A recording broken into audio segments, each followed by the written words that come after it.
Kakinada port పేరు వినగానే ఎవరికైనా మొదట గుర్తుకొచ్చేది మాజీ ఎమ్మెల్యే ద్వారంపూడి చంద్రశేఖర్ రెడ్డి పేరే. రేషన్ బియ్యం అక్రమ రవాణాతో కోట్లు వెడకేశారు అన్న ఆరోపణలు చాలా కాలంగా ఉన్నాయి.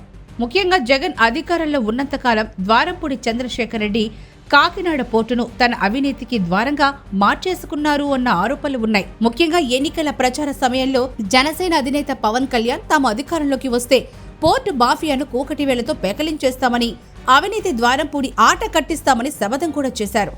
అటు ద్వారంపూడి కూడా పవన్ కళ్యాణ్ అనుచితంగా దూషిస్తూ పరుష వ్యాఖ్యలు కూడా చేశారు.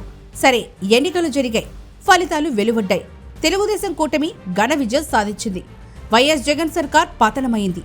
వైసీపీకి కనీసం విపక్ష హోదా కూడా రాలేదు.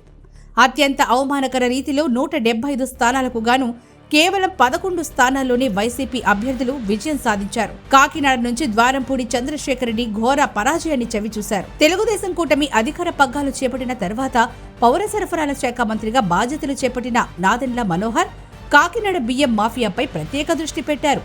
కొన్ని రోజుల పాటు కాకినాడలోనే మకాం వేసి రేషన్ బియ్యం అక్రమ రవాణాను నిరోధించగలిగారు. ఈ క్రమంలో ఆయన పలు గోదాముల్లో అక్రమంగా నిల్వ ఉంచిన రేషన్ బియ్యాన్ని సీజ్ చేశారు. రేషన్ బియ్యం పోర్టుకు వెళ్లే మార్గాలపై నిఘా వేసి నియంత్రించారు. దీంతో కాకినాడలో బియ్యం మాఫియా కొంతకాలం సైలెంట్ అయిపోయింది. ఈ మాఫియా డాన్ ద్వారంపూడి అన్నది అందరికీ తెలిసిన విషయమే.